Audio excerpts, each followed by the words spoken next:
Good afternoon, everybody, and thanks for clicking on 5 News Web News. It is Friday, May 17th. I'm Matt Heckel, and here are some of the top stories we've been following today here on 5 News.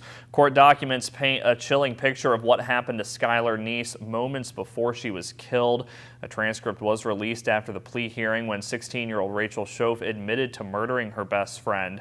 Earlier this month, Schoaf pleaded guilty to second-degree murder. Another teenage girl was also arrested, but since she's being charged as a juvenile, details about her won't be made public. The transcript shows the two girls charged in Neese's murder planned everything out. Schoaf and apparently the other girl picked up Neese and drove to Pennsylvania. All along the way, the trio got out of the car, and that's when they attacked and stabbed Neese to death. Now, the transcript shows the two girls tried but failed to bury Neese's body, so instead they just covered her with branches. Those transcripts also indicate that it wasn't until January of this year when Schoaf confessed to police, and that's also when she led them to Skylar's body. The judge had suggested prosecutors had enough to charge Schoaf with first-degree murder, but Neese's family was reportedly okay with the police, and Schoaf led them to Skylar's body. Well, 2 armed robberies at 2 gaming parlors in just 1 week. Now police are on the hunt for the suspect or suspects behind them. This one happened at the Highlife Lounge in Quietdale. Now, according to police, the suspect walked in and handed the bartender a note demanding money. The bartender handed over some and the man left. Someone who worked there said it appeared he had a gun in his coat. The man was about 6'2", wearing glasses and a brown Carhartt-style jacket with khaki pants. He may have also been driving a silver 4-door passenger car. As soon as we get any more information, we'll be sure to let you know. Meanwhile, in Mon County, investigators still on the hunt for a man who held up a hot spot in Star City on Monday night. Police say this is that man. We're told he went into the Saratoga hot spot, handed the clerk a note, and he said he had a gun and demanded some cash. Now, the suspect was a white man, 6'4", again wearing a tan Carhartt-style jacket. If you know who he is or where he might be, you can call Star City Police. Their number 599-3550. Well, jurors are trying to figure out what role a man played, if any, in a double robbery that left 1 man dead.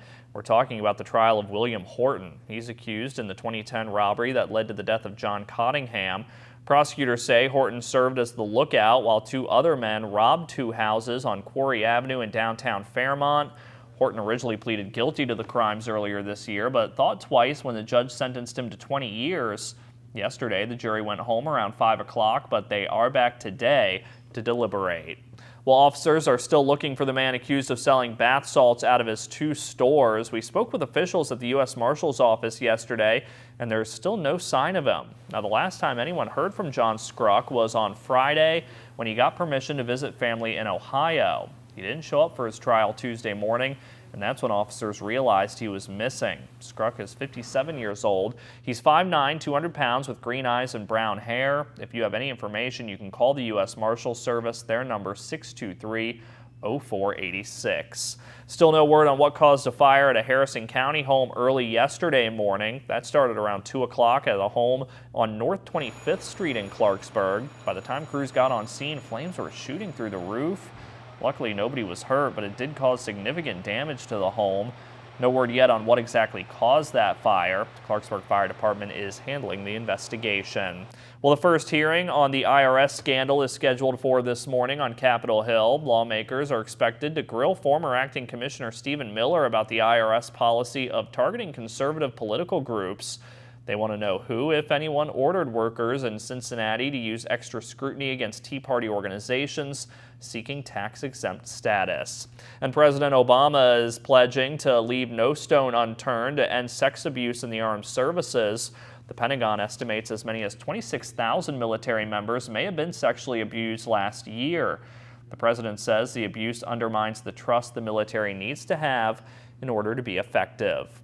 And let's take a quick look at what our newsroom is working on for tonight for First at 5 and 5 News at 6. First up, we're going to take a look at how Congress is looking to tackle the issue of the debt ceiling. Plus, we'll also talk to some students that are graduating college this weekend and what their plans are when it comes to struggling with student loan debt. And it is Strawberry Festival weekend as well. Chief Meteorologist Ken Meehan's going to let you know how the weather is expected to hold up in your First Alert forecast. That's tonight on First at 5 and 5 News at 6. And that is what's making headlines today. Of course, be sure to tune in tonight for all the latest news and weather updates. And until then, have a great day, everybody.